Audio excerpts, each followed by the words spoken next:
बिस्मिल्लाहिर्रहमानिर्रहीम। अस्सलाम वालेकुम।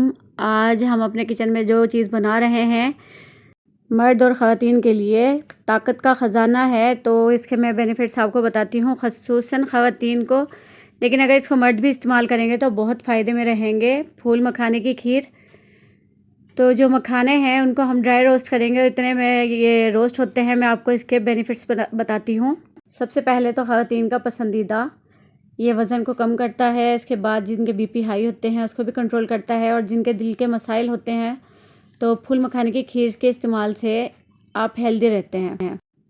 फूल मखाने आयरन से भरपूर होते हैं। अगर इसमें किशमिश शामिल कर लेंगे तो ये आयरन से भरपूर हो जाएगी। इसके इस्तेमाल से बेहतरीन खून पैदा होता है। एंटी एजिंग भी है। जिन लोगों की ख़ुसूसन औरतों की स्किन रूखी फीकी हो जाती है, इसके इस्तेमाल से स्किन पे शाइनिंग आती है, और ये एंटी एजिंग है। इसलिए जो 70 साल की ख़वातीन है अगर वो खाएंगी तो वो अपनी उम्र से कम नज़र आएंगी।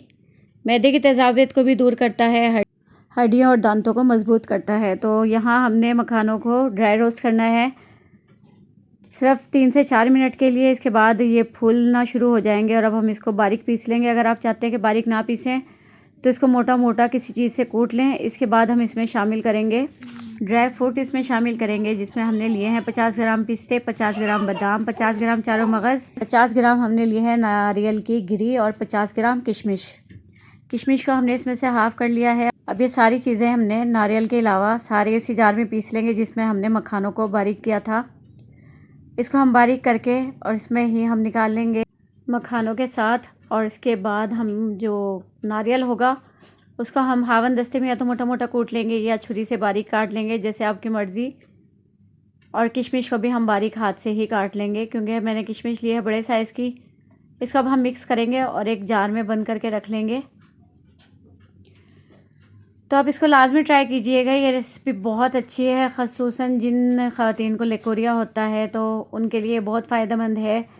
मखाने की खीर और चारों मगज़ जो हम इसमें डालते हैं, उसके अलावा बादाम, पिस्ते, नारियल, ये सब चीज़ें बहुत ताकत देती हैं। बादाम और पिस्ते का इस्तेमाल से तो दिमाग भी तेज़ होता है और नज़र भी तेज़ होती है। तो ये लाजमी बना के घर में रखें, रोज़ाना नहीं तो हफ्ते में एक बार लाजमी लिया करें।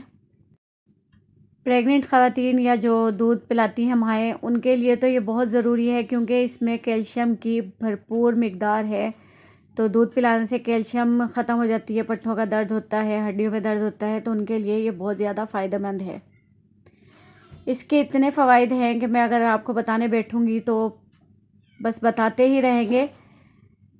इसके साथ साथ मैं आपको ये बताऊँगी कि इसके खीर बनाने का तरीका। एक पैन में हमने लिया है 1.5 कप दूध।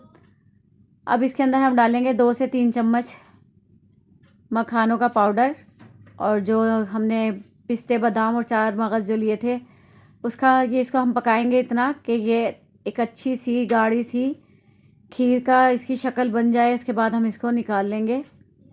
लेकिन इससे पहले अगर आप मीठा इसमें चाहते हैं, वैसे तो इसमें नॉर्मल ही मीठा अच्छा लगता है, लेकिन जो लोग तेज़ मीठा चाहते हैं तो इसमें अपने हिसाब से चीनी डाल सकते हैं। हमने 2 चम्मच चीनी डाली है क्योंकि ये 2 कप दूध था। इसको थोड़ा सा और पकाएंगे। और ये जो मैं आपको बता रही हूँ ना कि जो दूध पिलाने वाली माएँ हैं, तो इसको खाने से या इस ड्रिंक को पीने से या इस खीर को खाने से उनकी और उनके बच्चे की सेहत बहुत अच्छी हो जाती है। तो ये लाजमी माँ और बच्चे को, माँ को इस्तेमाल करना चाहिए ताकि बच्चे की भी सेहत अच्छी हो जाए। जो लोग चाहते हैं कि वो इसको खाने से इनका वज़न ज़्यादा ना बढ़े तो वो इसको गाय के दूध में ले सकते हैं, वरना ये भैंस के दूध में भी बहुत अच्छी बन जाती है। और अगर जो लोग कमज़ोर हैं और वो चाहते हैं कि हमारा जिस्म मोटा भी हो, तो वो भैंस के दूध में इसको इस्तेमाल करें। खानों को दूध में उबाल कर पीने से ये शुगर को कंट्रोल करता है।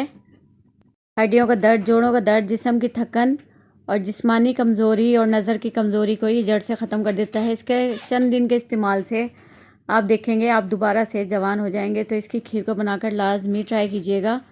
रेसिपी पसंद आए तो इसे लाइक करें, शेयर करें, और हमारे फ़ायदे के लिए हमारे चैनल को लाजमी सब्सक्राइब करें। शुक्रिया। अल्लाह हाफ़िज़।